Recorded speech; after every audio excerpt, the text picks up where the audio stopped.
आप देख रहे हैं मैसेज में कि आप देख रहे हैं जो अभी मैं निर्वाचन के बारे में अब आपको बताऊंगा। किस चीज़ के बारे में? निर्वाचन के बारे में, इलेक्शन के बारे में। ठीक है। तो भारत में शासन की जो लोकतांत्रिक डेमोक्रेटिक प्रणाली है उसमें निर्वाचन लोकतंत्र का आधार होता है। ठीक है। तो भारतीय संविधान में लोकसभा और राज्य की विधानसभाओं का निर्वाचन कैसे होता है? तो वयस्क मताधिकार, किस आधार पे? वयस्क मताधिकार के आधार पर कराने का प्रावधान है। और आपको पता है कि देश के हर नागरिक जिसकी आयु कितनी हो चुकी है, 18 वर्ष से कम न हो, यानी 18 वर्ष कंप्लीट हो गया है, वो भारत में मतदान करने का क्या है? उसको अधिकार है। ठीक है। मतदान करने का अधिकार उसको है, किस अनुच्छेद के तहत है? तो 3 × 2 कीजिए तो कितना होगा? 6 होगा। 326 के तहत। कितना के तहत मतदान करेगा? अनुच्छेद 326 के तहत। अब कई बार परीक्षा में पूछता है जो मत देने का अधिकार कैसा अधिकार है? तो मत देने का अधिकार आपका विधिक अधिकार है, संवैधानिक अधिकार है। ठीक है। न कि आपका मूल अधिकार है, क्योंकि इसका उल्लेख संविधान में नहीं है। समझ गए? तो मत देने का अधिकार आपका मूल अधिकार है? बताइए, मत देने का अधिकार आपको मूल अधिकार है? तो कहिएगा नहीं है। तो मत देने का अधिकार आपका कैसा अधिकार है? तो विधिक या वैधानिक अधिकार है, मतलब कानूनी अधिकार है। विधि या वैधानिक, विधि या वैधानिक अधिकार है मत देने का अधिकार। ठीक है। मत देने का अधिकार आपका क्या है? बताइए। हाँ, विधि या वैधानिक अधिकार है, इस बात को याद रखिए। ठीक है। ये आपका कैसा अधिकार नहीं है? तो मौलिक अधिकार नहीं है। और ये परीक्षा में ये बात बार बार पूछते रहता है, इसलिए मैं आपको इस बात पर इतना जोर दे करके बता रहा हूँ। ठीक है। अब देखिए इसका चर्चा कहाँ है? तो निर्वाचन संबंधी जो भी प्रावधान है उसका चर्चा भाग 15 में है। खूब परीक्षा में पूछता है कि किस भाग में निर्वाचन का चर्चा है, तो क्या कहिएगा? भाग 15 में अनुच्छेद 324 से लेकर 329 तक। कितना अनुच्छेद है? 324 से लेकर 329 तक। कितना से कितना है जी? 324 से 329। ठीक है। कहा गया है कि 1931 में कांग्रेस का कराची अधिवेशन हुआ था। कौन सा अधिवेशन हुआ था? कराची अधिवेशन। ठीक है। तो उसमें डॉक्टर भीमराव अंबेडकर ने भी, मतलब कराची अधिवेशन में, हाँ 1931 में कांग्रेस का क्या हुआ था? कराची अधिवेशन। ठीक है। जिसमें कहा गया था निर्वाचन से संबंधित समस्त प्रावधान को अधिनियमित करने की शक्ति संसद को दिया गया है। निर्वाचन से संबंधित जो भी है प्रावधान वो कौन करता है? संसद करता है, अनुच्छेद 327 के तहत। ये एक अलग बात है। दूसरी बात जानिए कि 1931 में, ठीक है, मतलब राजनीतिक समानता की मांग कांग्रेस ने कब किया था? 1931 में, कराची अधिवेशन में। ये दूसरा पॉइंट हुआ। तीसरा कि डॉक्टर भीमराव अंबेडकर ने भी संवैधानिक वयस्क मताधिकार की मांग साइमन कमीशन के सामने 1928 में किया था। कब किया था?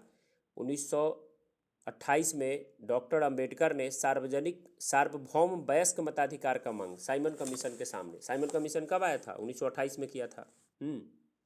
और डॉक्टर अंबेडकर ने चुनाव को समाज के सबसे पीड़ित वर्ग का हथियार माना था।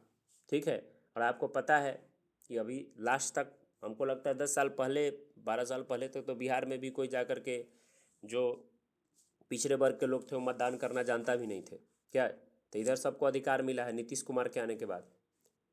लालू के टाइम में तो क्या था? बूथ छपा जाता था सीधे। तो सार्वभौम वयस्क मताधिकार की मांग साइमन कमीशन के समक्ष 1928 में किया गया था। ठीक है। और डॉक्टर अंबेडकर ने चुनाव को समाज के सबसे पीड़ित वर्ग का क्या माना था? हथियार माना था। समझ गए आप लोग? अब निर्वाचन आयोग के बारे में आइए जानते हैं। तो निर्वाचन आयोग का भारतीय संविधान के अनुच्छेद 324 के तहत निर्वाचन आयोग के बारे में प्रबंध किया गया है। कितना के तहत? 324 के तहत। भारत का निर्वाचन आयोग एक अस्थायी संवैधानिक निकाय है। क्या है भारत का निर्वाचन आयोग? एक अस्थायी संवैधानिक निकाय है। और इसका स्थापना जो है 25 जनवरी 1950 को हुआ था। कब स्थापना हुआ था बताइए? 25 जनवरी 1950 को। इसलिए 25 जनवरी को हम लोग क्या मनाते हैं? मतदाता दिवस मनाते हैं। इसका प्रमुख कार्य स्वतंत्र और निष्पक्ष निर्वाचन सुनिश्चित करना है। वह संसद और राज्य विधानमंडलों के प्रत्येक सदन के लिए राष्ट्रपति और उपराष्ट्रपति पदों के होने वाले सभी निर्वाचनों का भी निर्देशन करने का काम करता है। कहा गया है 324 अनुच्छेद के पार्ट 2 में कहा गया है कि एक मुख्य निर्वाचन आयुक्त होंगे, ठीक है, जिनकी एक मुख्य निर्वाचन आयोग है और उनके सहायता के लिए, ठीक है, उनके सहायता के लिए और लोग होंगे। तो ये समय समय पर कौन तय करेगा, जो मुख्य निर्वाचन आयोग की सहायता के लिए कितने सदस्य होंगे या नहीं होंगे, कौन तय करेंगे बताइए? राष्ट्रपति। चुनाव आयोग के सभी सदस्यों की नियुक्ति राष्ट्रपति संसद द्वारा निर्मित कानून के अनुसार करता है। तो निर्वाचन आयोग के संबंध में कानून कौन बनाएगा? संसद। लेकिन नियुक्ति करने का काम कौन करेंगे? राष्ट्रपति करेंगे, ठीक है। राष्ट्रपति चुनाव आयोग के परामर्श से आयोग के को सहायता देने के लिए प्रादेशिक निर्वाचन आयुक्त नियुक्त करता है। तो अब मैं जानता हूँ, आप लोगों को बताता हूँ कि निर्वाचन आयोग एक सदस्य वाला था तो 3 सदस्य वाला कैसे बन गया। तो 1989 तक निर्वाचन आयोग एक सदस्य था, मतलब निर्वाचन आयोग का एक एक व्यक्ति सर्वे सर्वा थे। अभी कौन है निर्वाचन आयोग भारत में? निर्वाचन आयोग के अध्यक्ष राजीव कुमार है।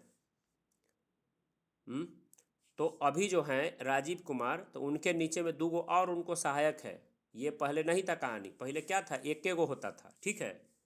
कितना होता था जी? एक होता था। लेकिन 1989 में राष्ट्रपति की अधिसूचना द्वारा 2 अन्य निर्वाचन आयुक्त की नियुक्ति किया गया, ठीक है। कब किया गया? 1989 में। लेकिन ऐसा कहानी हुआ कि फिर 1990 में एक हो गया, फिर 1990 में क्या हो गया? एक कर दिया गया, ठीक है। अनुच्छेद 324 में अन्य निर्वाचन आयुक्त के पद के सृजन और उसको खत्म करने की शक्ति किसको दिया गया है? राष्ट्रपति को। तो 1 अक्टूबर 1993 को फिर राष्ट्रपति ने एक अध्यादेश ला करके निर्वाचन आयोग को कितने सदस्य कर दिया? 3 सदस्य कर दिया। कहानी आपको समझ में आ रहा है? कोई आपसे पूछे कि निर्वाचन आयोग जो है पहले कितना सदस्य का टीम होता था, कितने मेंबर का, तो क्या कहते? 1 मेंबर का। कब तक? 1988 तक। लेकिन 1989 में कितना मेंबर का कर दिया गया? 3 मेंबर का। लेकिन जब किया गया तो सरकार का आलोचना हुआ, लोग कहा कि ये गड़बड़ है, कुछ धांधली होगा, घोटाला होगा। तो फिर 1990 में क्या कर दिया गया? 1 सदस्य, ठीक है, ठीक है। लेकिन जब एक वाद हुआ था सुप्रीम कोर्ट में, जिसको बोलते हैं एस धनोबा बनाम भारत संघ। कौन वाद हुआ था? एस धनोबा बनाम भारत संघ। उस बाद में सुप्रीम कोर्ट ने डिसीजन दिया कि राष्ट्रपति को पावर है ये आयोग के सदस्य को लाना या हटाना।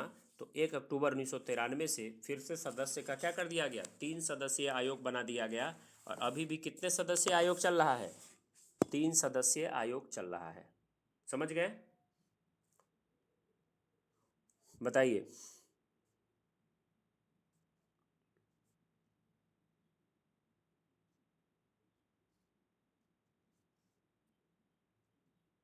वर्तमान में पूछे मुख्य निर्वाचन आयुक्त और अन्य 2 निर्वाचन आयुक्त सहित कुल कितने सदस्य हैं, तो क्या कहिएगा?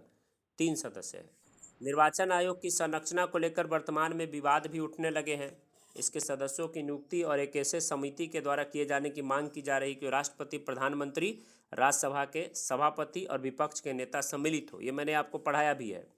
अभी हाल फिलहाल में प्रधानमंत्री, ठीक है, और सुप्रीम कोर्ट के मुख्य न्यायाधीश और विपक्ष के नेता, इन तीनों को मिला करके इनके सदस्यों की नियुक्ति की बात कही गई थी। क्योंकि इससे पहले क्या हुआ कि सुप्रीम कोर्ट ने खुद जो है एक सवाल उठाया सरकार के ऊपर, जो वर्तमान में सरकार है उसके ऊपर सरकार ने सवाल ये उठाया, सुप्रीम कोर्ट ने कहा कि हमारे पास जजों की संख्या बहुत कम है, ठीक है, ढेर सारे लोग जेल में बंद है, इतना सारा मुकदमा है, इतना सारा केस है, लेकिन आप जो हैं जजों की नियुक्ति नहीं कर रहे हैं। आपको कोई हड़बड़ी नहीं है जजों का नियुक्ति करने का।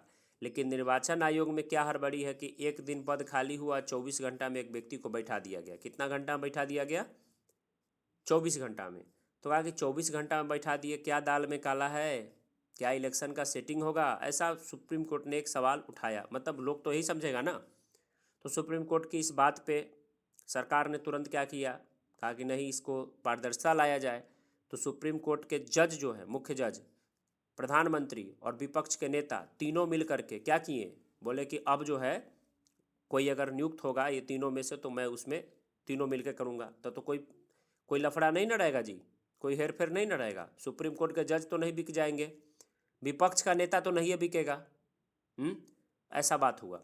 लेकिन हाल फिलहाल में मोदी सरकार एक कानून पारित की है। तो ऐसा कहा सुप्रीम कोर्ट ने कब तक कि मैं रहूँगा तुम में शामिल निर्वाचन आयोग की नियुक्ति में, जब तक कि तुम कोई कानून संसद में नहीं बना लेते। तो मोदी जी ने कानून बना लिया और उनको हटा दिया कानून बना के। तो अब कौन रहेगा? प्रधानमंत्री, विपक्ष का नेता और देश का जो कोई मंत्री है, कानून मंत्री, ऐसा व्यक्ति रहेगा। कि ये बात आपके समझ में आ गया?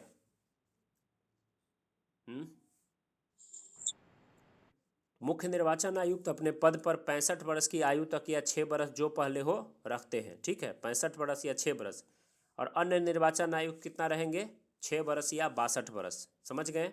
मुख्य निर्वाचन आयुक्त और अन्य निर्वाचन आयुक्त अपना त्याग पत्र किसको देते हैं? राष्ट्रपति को देते हैं। किसको देते हैं? राष्ट्रपति को।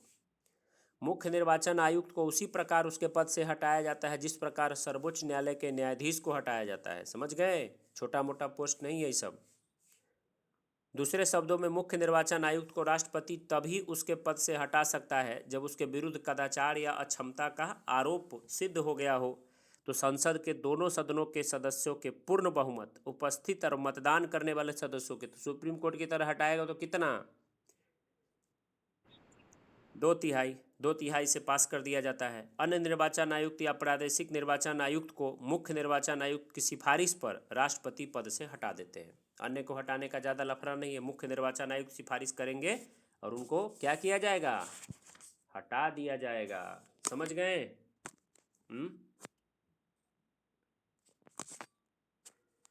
आयोग का क्या काम है, क्या शक्ति है? Powers, function of the commission. तो भारत के राष्ट्रपति एवं उपराष्ट्रपति तथा संसद व राज्य विधानमंडल के सदस्यों के लिए किसका किसका चुनाव? राष्ट्रपति, उपराष्ट्रपति, संसद व राज्य विधानमंडल के सदस्य, संसद में लोकसभा, राज्यसभा, राज्य विधानमंडल के सदस्य के लिए चुनाव निर्वाचन आयोग कराता है। चुनाव की स्वतंत्रता और निष्पक्षता सुनिश्चित करने का दायित्व किसके ऊपर है? निर्वाचन आयोग के ऊपर है। ठीक है। फिर आपको जानते हैं निर्वाचन क्षेत्र का परिसीमन करने का काम भी इन्हीं लोगों का है। प्रत्येक आम चुनाव, प्रथम आम चुनाव कब हुआ था देश में? 1952 में। कब हुआ था प्रथम आम चुनाव? 1952 में हुआ था। ठीक है। तो उसके बाद जो है संसद ने परिसीमन आयोग 1952 में ही बनाया था।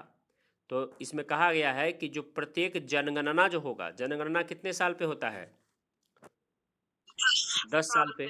तो प्रत्येक जनगणना के पश्चात निर्वाचन क्षेत्रों का परिसीमन किया जाएगा। परिसीमन का मतलब कि उसको आकलन किया जाएगा, क्या यहाँ लोकसभा राज्यसभा का सदस्य ठीक है या बढ़ाया जाए, क्योंकि प्रत्येक 10 साल में जनसंख्या तो भारत में बड़ी तेज़ी से बढ़ रहा है, जीडीपी बढ़ रहा है या नहीं बढ़ रहा है क्या। तो सामान्य होता क्या है कि मुख्य चुनाव आयुक्त ही, कौन? मुख्य चुनाव आयुक्त ही परिसीमन आयोग का अध्यक्ष होता है। परिसीमन आयोग का अध्यक्ष कौन होता है? मुख्य चुनाव आयुक्त। ठीक है। यद्यपि किसी अन्य को भी आयोग का अध्यक्ष बनाया जा सकता है। इसके अतिरिक्त इसमें 2 सर्वोच्च न्यायालय अथवा उच्च न्यायालय के अवकाश प्राप्त न्यायाधीश होते हैं। तो आयोग की सहायता के लिए प्रत्येक राज्य में 2 से 7 प्रतिनिधि भी होते हैं। ठीक है। और आपको पता है जो इनका निर्णय जो होगा ना, अंतिम निर्णय होगा। मान लीजिए जो सीट तय कर देंगे कि इस राज्य में, ये कह देंगे कि बिहार में सीट बढ़ा दिया जाए विधानसभा का 350, तो क्या होगा? 350 हो जाएगा। इस पर कोई भी प्रश्न नहीं उठेगा। समझ गए आप लोग? परिसीमन आयोग। अब तक 4 परिसीमन आयोग हमारे देश में बन चुका है। ये भी परीक्षा में पूछा है कई बार। कितना परिसीमन आयोग बन चुका है? 4। 1952 में, 1963 में, 1973 में और 2002 में। कितना बन गया है? 4 बन गया है। तो परिसीमन आयोग का क्या काम है पता है? प्रत्येक जनगणना के पश्चात निर्वाचन क्षेत्रों का परिसीमन करना। कौन इसके होते हैं मुख्य? परिसीमन आयोग के अध्यक्ष कौन होते हैं? मुख्य चुनाव आयुक्त ही होते हैं। इनका निर्णय क्या होता है? अंतिम होता है। ठीक है। इनके निर्णय पर न लोकसभा न राज्यसभा कहीं नहीं रखा जाएगा और न कोई संशोधन किया जाएगा। ये सवाल पूछा है IAS 2012 में। समझ गए? अब है मतदाता सूची तैयार करना। तो आपको पता है कि 326 के तहत आप मतदान करते हैं। तो प्रत्येक व्यक्ति जो भारत का नागरिक है, 18 वर्ष की आयु प्राप्त कर चुका हो, किस अनुच्छेद के तहत? 326 के तहत क्या करता है? वो मतदान करने के लिए क्या होता है? हकदार होता है। फिर होता है राजनीतिक दलों को मान्यता देना, इन्हीं का काम है। तो निर्वाचन आयोग जनप्रतिनिधित्व अधिनियम 1951 की धारा 19(1) के तहत राजनीतिक दलों को राज्य स्तरीय यानी क्षेत्रीय या राष्ट्रीय दल के रूप में मान्यता देने का काम करता है।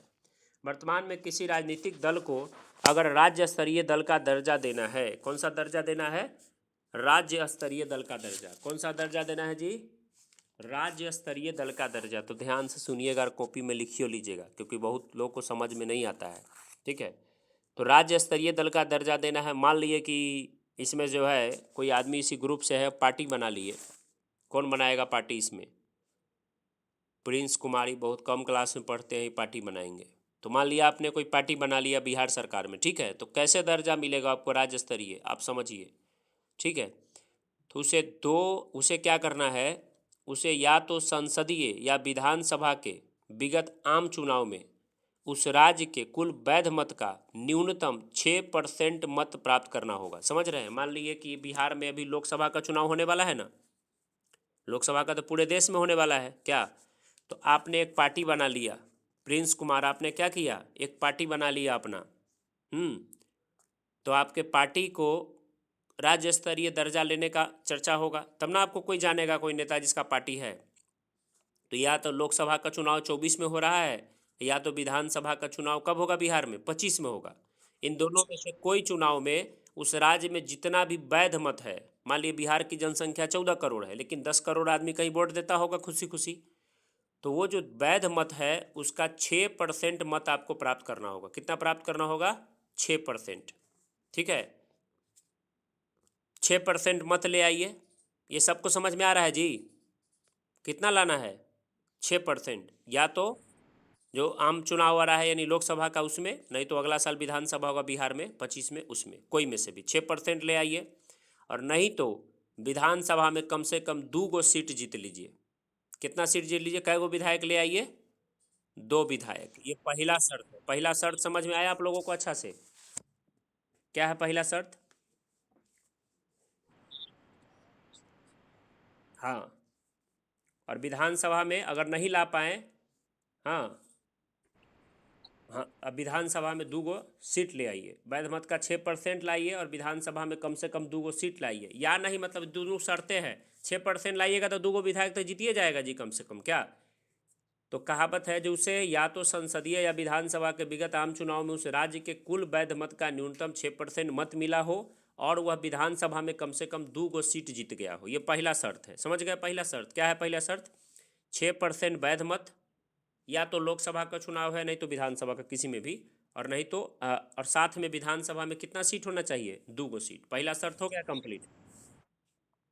अब कहिएगा जब पहला शर्त में हम सक्सेस नहीं है, कुछ और बताइए। पार्टी बना लिए हैं, क्या करें? तो दूसरा शर्त बताता हूँ। उसने राज्य विधानसभा में कुल सीटों का कम से कम 3% सीट अथवा कम से कम 3 सीट इनमें से जो भी हो जीत ले। यानी राज्य विधानसभा में, बिहार विधानसभा में कितना सीट है? 243 सीट है। ठीक है, इसमें से 3% सीट ले आइए, न तो कम से कम 3 सीट ले आइए। दूसरा शर्त है, ठीक है, समझ गए? दूसरा शर्त। तीसरा शर्त, लोकसभा के किसी आम चुनाव में उस राजनीतिक दल ने, अभी लोकसभा का चुनाव होने वाला है ना, इसी से समझ लीजिए। लोकसभा के किसी आम चुनाव में उस राजनीतिक दल ने उस राज्य के हिस्से की प्रति 25 लोकसभा सीट पर 1 लोकसभा सीट जीत लिया हो। बिहार में 40 गो है, ठीक है, तो 25 गो अगर रहेगा ना, तो 25 में 1 गो जीत करके आपको कम से कम लोकसभा का सीट दिखा देना होगा। समझ गए? 50 गो में 2 गो, इस हिसाब से सोच लीजिए। और एक शर्त और आपको दिया जाता है, 3 जगह मान लिए फेल्योर मार गए तो एक शर्त और लीजिए कि लोकसभा या विधानसभा के किसी आम चुनाव में उस राजनीतिक दल को उस राज्य में 8% मत मिला हो। कितना परसेंट मिला हो? 8%। फिर से बताते हैं चारों शर्त। पहला शर्त है कि आप जो है वध मत का 6% मत लाइए और साथ में 3 सीट ले आइए, 3 विधायक ले आइए। ये पहला शर्त एक के साथ है। वैध मत जो है लोकसभा या विधानसभा का चुनाव का कितना परसेंट लाना है? 6%। और साथ में क्या लाना है? विधानसभा का कम से कम 2 सीट। ये पहला शर्त है, समझ गए? दूसरा शर्त है विधानसभा के कुल सीट का कम से कम 3% लाइए या कम से कम 3 सीट ले आइए। समझ गए? ये दोनों मौका है। तीसरा है कि आम चुनाव यानी लोकसभा के चुनाव में 25 सीट अगर उस राज्य में है तो कै गो जीत के आपको दिखा देना है? 1 गो लोकसभा का। चौथा शर्त है लोकसभा या विधानसभा के आम चुनाव में राजनीतिक दल को उस राज्य में 8% मत मिला हो। चारों में से कोई भी आप पास कर गए तो आपका पार्टी बन गया। समझ में आ गया आप लोग को?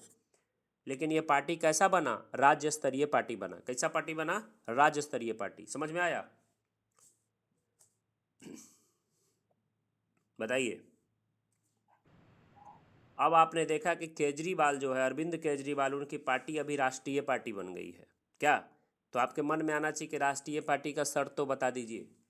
तो आइए जानते हैं राष्ट्रीय दल कब बनिएगा। लोकसभा या राज्य की विधानसभा, लोकसभा या राज्य के विधानसभा पिछले आम चुनाव में 4 या अधिक राज्यों में, कितना राज्य में, अब राष्ट्रीय पार्टी बनना है जीत, एगो राज्य से थोड़ी काम चलेगा, एगो बिहार से, बिहार ले लीजिए, झारखंड ले लीजिए, यूपी ले लीजिए, राजस्थान ले लीजिए, 4 या अधिक राज्यों में कुल डाले गए वैध मत का 6% प्राप्त करने के साथ किसी राज्य या राज्यों के लोकसभा की कम से कम 4 सीटों पर विजय प्राप्त करना होगा। ये पहला शर्त है।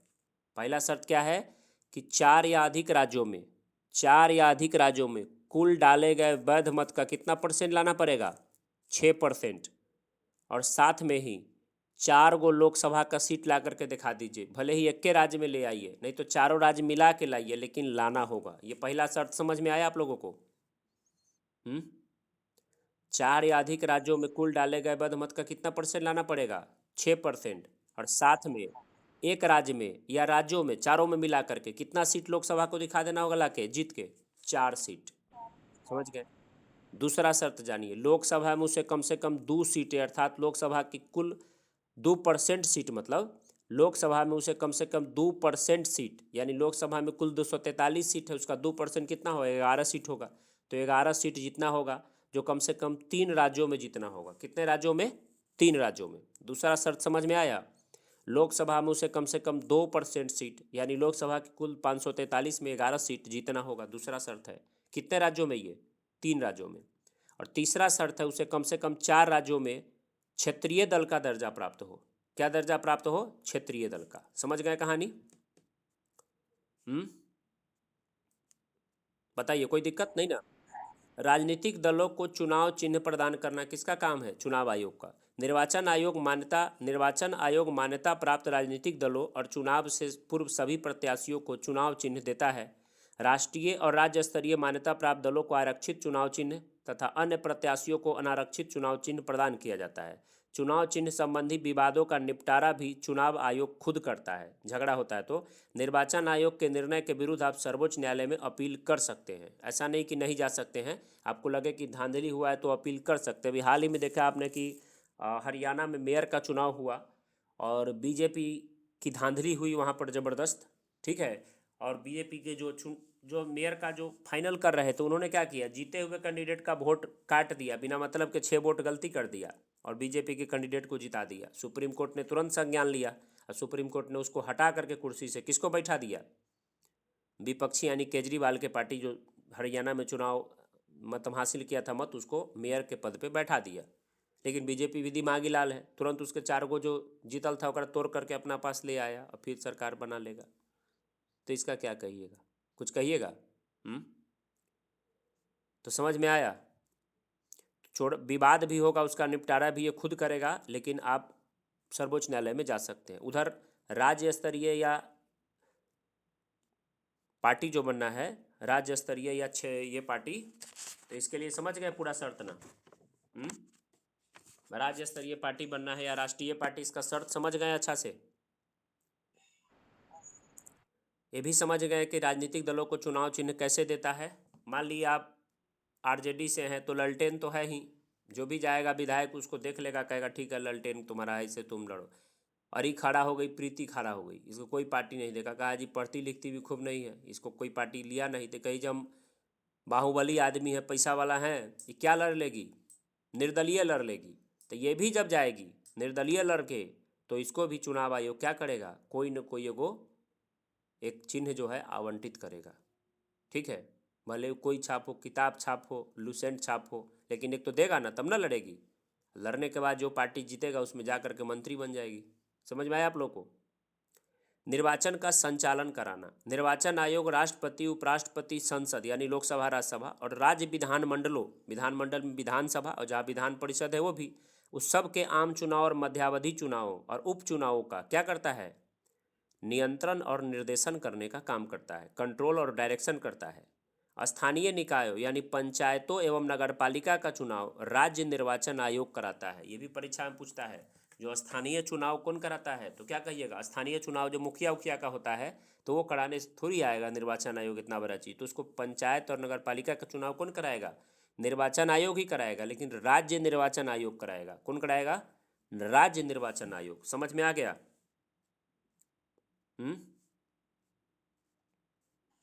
बताइए, क्लियर है? इसको अर्ध न्यायिक कार्य भी दिया गया है, मतलब पूर्ण न्यायिक कार्य नहीं दिया गया है, अर्ध न्यायिक दिया गया है। जैसे निर्वाचन आयोग को कुछ अर्ध न्यायिक कार्य है कि अनुच्छेद 103 के अंतर्गत, अनुच्छेद 103 के अंतर्गत कितना, बोलिए कितना कितना, 103, 103 के अंतर्गत राष्ट्रपति संसद के सदस्यों की अयोग्यता के संबंध में निर्वाचन आयोग से क्या करता है, परामर्श मांगता है। तो न्यायिक काम हुआ कि नहीं? 103 के तहत। और अनुच्छेद 192 के अंतर्गत राज्य विधानमंडल के सदस्यों की योग्यता के बारे में राज्य के राज्यपाल निर्वाचन आयोग से परामर्श मांगते हैं। समझ गए? चुनाव रद्द करना, निर्वाचन आयोग चुनाव में धांधली होने की स्थिति में चुनाव को रद्द कर सकता है और पुनः मतदान की आज्ञा दे सकता है।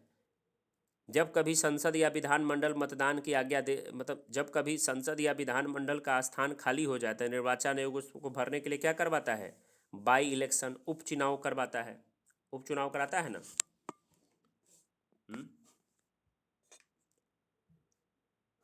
बताइए।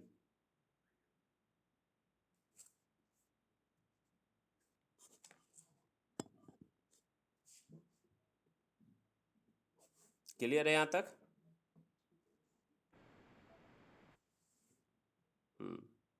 चुनाव प्रक्रिया का प्रारंभ। भारत में चुनाव प्रक्रिया का प्रारंभ निर्वाचन आयोग की सिफारिश पर राष्ट्रपति या राज्यपाल द्वारा किया जाता है, जनप्रतिनिधित्व अधिनियम 1951 की धारा 14 के तहत। ठीक है, अधिसूचना जारी करना, नोटिफिकेशन जारी करना। इसके उपरांत चुनाव आयोग मतदान की तिथि की घोषणा करता है। आप देखिए, कहावत देखिए, पूछता है कि चुनाव जो होगा भारत में, चुनाव प्रक्रिया का प्रारंभ निर्वाचन आयोग की सिफारिश पे राष्ट्रपति या राज्यपाल द्वारा जनप्रतिनिधित्व अधिनियम 1951 की धारा 14 के तहत जारी अधिसूचना से प्राप्त होता है, नोटिफिकेशन से। अब ये जो सवाल आता है, जब आप, तो जितना मैंने पढ़ाया निर्वाचन आयोग का पावर, आपके मन में होगा कि सारा पावर स्टार कौन है जी, निर्वाचन आयोग है, लग रहा है कि नहीं? लेकिन जानिए, चुनाव प्रक्रिया का आरंभ निर्वाचन आयोग की सिफारिश पर ही राष्ट्रपति कहाँ पे, केंद्र में, और राज्यपाल राज्य में नोटिफिकेशन जारी करने का पावर किनको है, नोटिस देने का, केंद्र में राष्ट्रपति को, राज्य में राज्यपाल को। ये बात समझिएगा, यही पे आदमी फंस जाता है और गलत आंसर लगा देता है। समझ गए आप लोग? इस बात को समझिएगा ना अच्छा से। बताइए। निर्वाचन आयुक्त की पदावधि राष्ट्रपति के प्रसाद पर्यंत आधारित नहीं है, याद रखिए। उनका कार्यकाल क्या होता है, निश्चित होता है।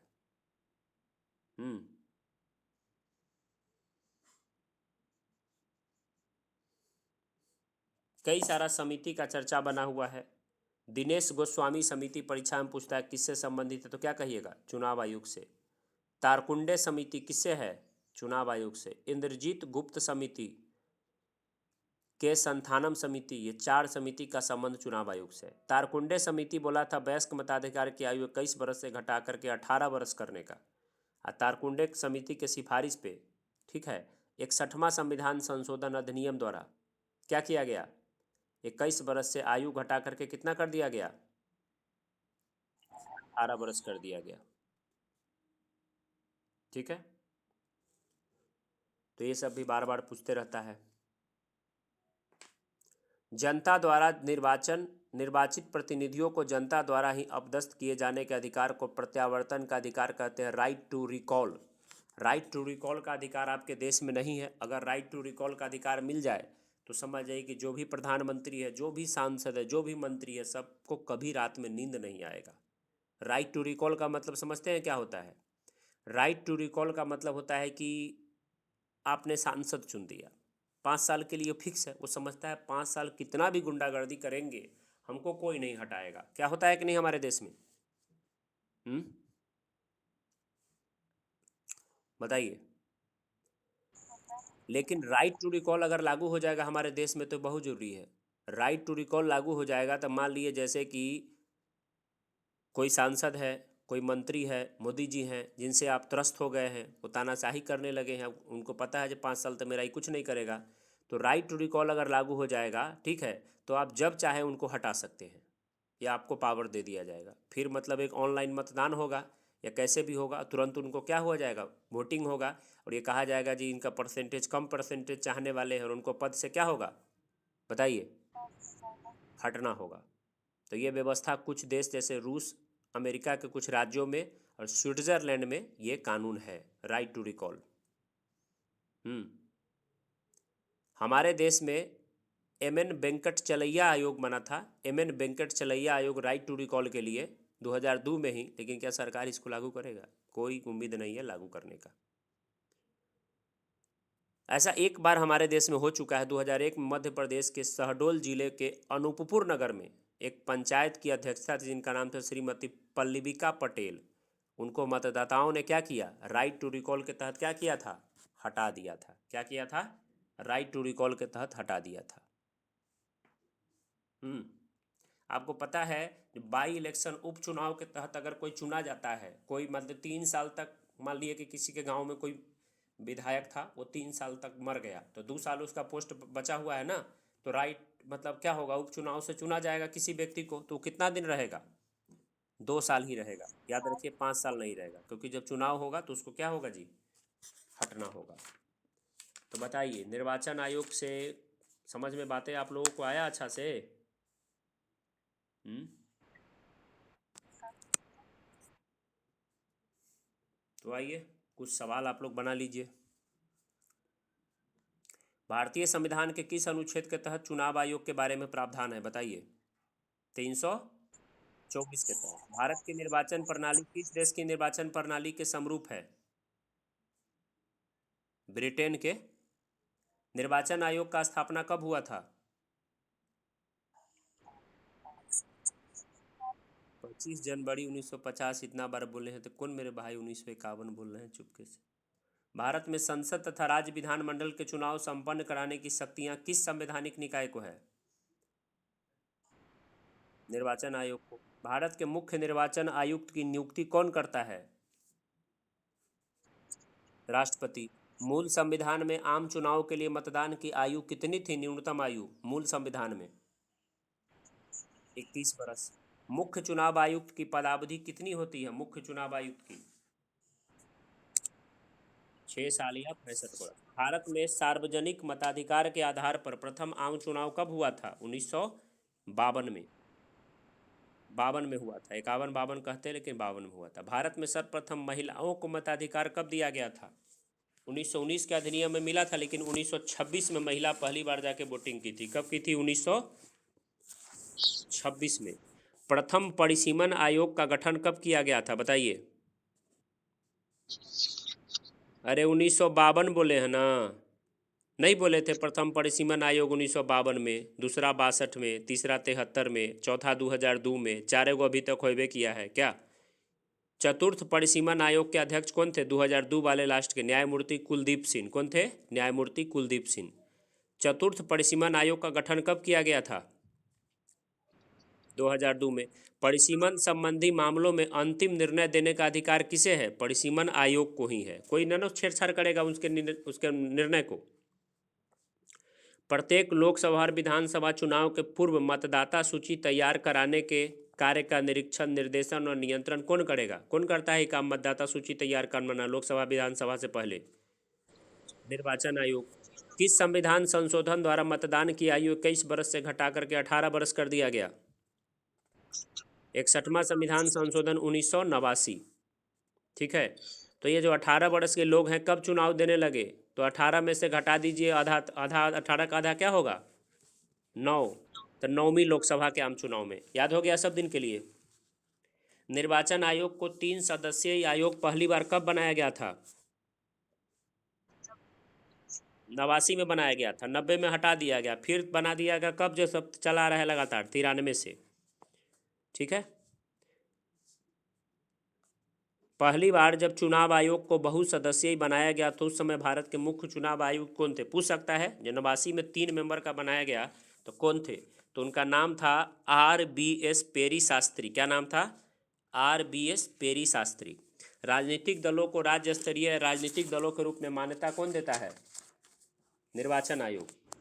अच्छा, पूछे कि पहला जो है मुख्य निर्वाचन आयुक्त भारत में कौन थे? सुकुमार सेन। कौन थे पहला? सुकुमार सेन। दूसरा कौन थे? केवी सुंदरम। अब वर्तमान तो जानिए रहे हैं। तीसरे मुख्य निर्वाचन आयुक्त का कार्यकाल 6 वर्ष या 65 वर्ष की आयु तक, मतलब तीसरा जो आया था उसके बाद ये व्यवस्था हुआ था। एकमात्र महिला मुख्य निर्वाचन आयुक्त भारत में कौन रही है? कार्यवाहक श्रीमती रमा देवी रही है। कौन रही है? रमा देवी। भारत के मुख्य चुनाव आयुक्त थे जिनका नाम था श्री TN शेषन। उनको नाग कहा जाता था, तबाह कर रख देते थे नेता सबको। क्या नाम था? TN शेषन। तो वो जब रिटायर हो गए थे उसके बाद राष्ट्रपति का चुनाव लड़े थे। समझ गए? यही दोबारा जब निर्वाचन आयोग 3 मेंबर वाला हुआ तो कौन अध्यक्ष थे? TN शेषन ही थे। बताइए, कोई दिक्कत? राष्ट्रपति और उपराष्ट्रपति पद के लिए चुनाव का संचालन कौन करता है? बताइए। भारत का निर्वाचन आयोग। भारत में निर्वाचन के लिए कौन सी प्रणाली है? तो वयस्क मताधिकार के आधार पर प्रत्यक्ष निर्वाचन प्रणाली है ना। ये लोकसभा और विधानसभा की बात है, लेकिन अगर राष्ट्रपति और उपराष्ट्रपति का होगा तो क्या होगा? आनुपातिक प्रतिनिधित्व की एकल संक्रमणीय मत प्रणाली के द्वारा। सांसदों की अयोग्यता संबंधी प्रश्न का निर्णय कौन देता है? राष्ट्रपति। किसके सलाह पे? निर्वाचन आयोग के परामर्श से। किस अनुच्छेद के तहत? 103 के तहत। दिनेश गोस्वामी समिति का संबंध किससे है? चुनाव सुधार से। निर्वाचन आयोग का गठन 25 जनवरी 1950 को किया गया। ठीक है, इसलिए 2011 से 25 जनवरी को हम क्या मनाते हैं? राष्ट्रीय मतदाता दिवस मनाते हैं। ठीक है। चुनाव की अधिसूचना लोकसभा और राज्यसभा के लिए कौन जारी करता है? अधिसूचना, नोटिफिकेशन। बताइए। राष्ट्रपति। विधानसभा और विधान परिषद के लिए कौन जारी करता है? राज्यपाल। लोकसभा और राज्य विधानसभा का चुनाव वयस्क मताधिकार के आधार पर प्रत्यक्ष होता है कि नहीं? जिनमें गुप्त मतदान होता है वो होता है राष्ट्रपति, उपराष्ट्रपति, राज्यसभा और विधान परिषद का। होता है ना। आनुपातिक प्रतिनिधित्व की व्यवस्था निर्वाचन क्रिया प्रणाली के रूप में अल्पसंख्यक समूहों को उनकी संख्या के अनुपात में प्रतिनिधित्व को सुनिश्चित करता है। इस प्रणाली से सभी वर्गों का समुचित प्रतिनिधित्व सुनिश्चित होता है। BN तारकुंडे समिति, दिनेश गोस्वामी समिति, के संथानम समिति, इंद्रजीत गुप्ता समिति का संबंध किससे है? चुनाव सुधार से।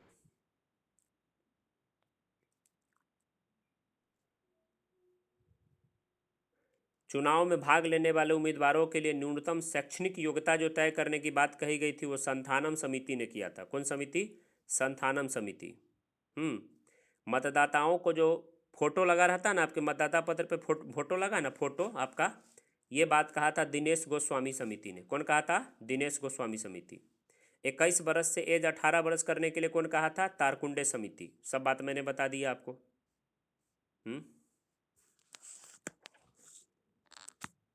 अगर राज्य विधानसभा के निर्वाचन में निर्वाचित घोषित होने वाले प्रत्याशी, ठीक है, अपना जमानत राशि खो देंगे। कब? जब वो कितना मत नहीं प्राप्त कर पाएंगे? 1/6। दिनेश गोस्वामी समिति। अगर आप जो है खड़ा होते हैं विधायक में, प्रिंस भाई, तो कितना वोट नहीं लाइएगा तो आप जमानत राशि खो दीजिएगा? 1/6। कितना? 1/6। अगर मान लिए कोई खड़ा हुआ बेचारा वो मर गया, ठीक है, तो चुनाव प्रक्रिया नहीं रुकेगा, बल्कि संबंधित राजनीतिक दल को कहा जाएगा। मान लिया RJD का कोई विधायक खड़ा हुआ, ठीक है, वही जो हिंदू देवी देवता को नहीं मानता है, कौन है जो बौद्ध को मानता है, वो खड़ा हुआ, आप मरिए जाएगा इस बार, वो पक्का मर जाएगा, कहीं मान लीजिए। हाँ, तो मर जाएगा तो क्या होगा? RJD जो है ओकरा वजह से चुनाव थोड़ी रुकेगा। उसको कहा जाएगा, उस दल को, RJD को, कि 7 दिन के भीतर कोई अन्य प्रत्याशी को तुम ले आओ। कितना दिन के भीतर? 7 दिन के भीतर।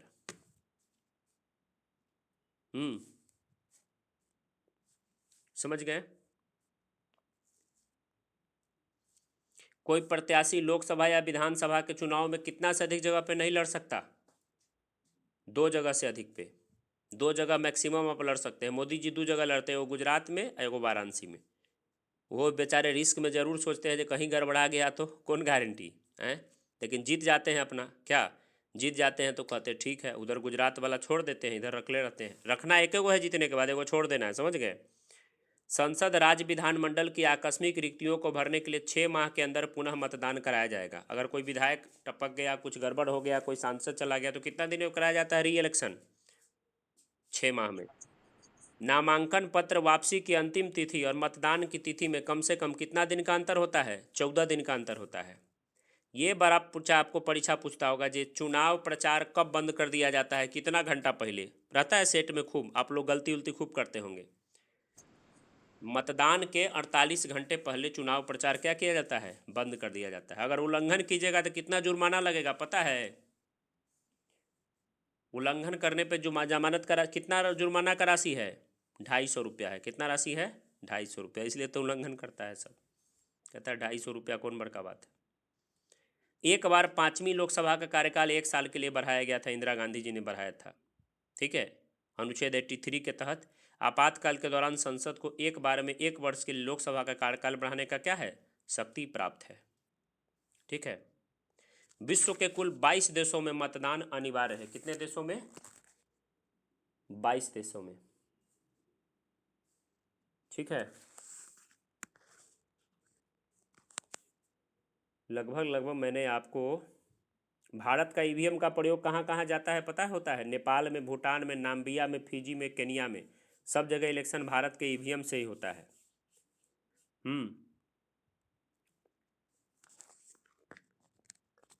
लोकसभा का जो 543 सीट है, इसमें अनुसूचित जाति के लिए 84 सीट है, अनुसूचित जनजाति के लिए कितना सीट है?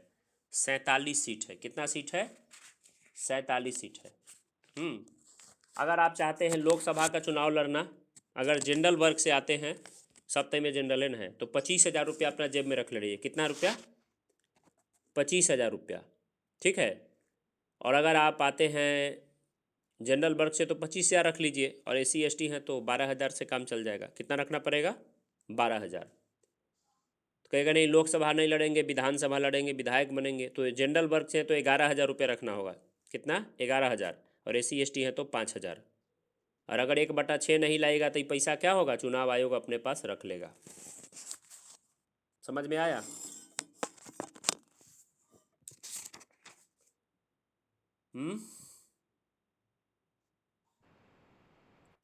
अब मैं इससे ज़्यादा आपको बहुत सारा चीज़ है, लेकिन मैं नहीं चाहता हूँ पढ़ाना, क्योंकि इतना ही अगर आप समझ गए ना, इसी को रिवीजन कर लीजिएगा तो आप परीक्षा में कोई भी सवाल बना के आ सकते हैं, मुझे पूर्ण विश्वास।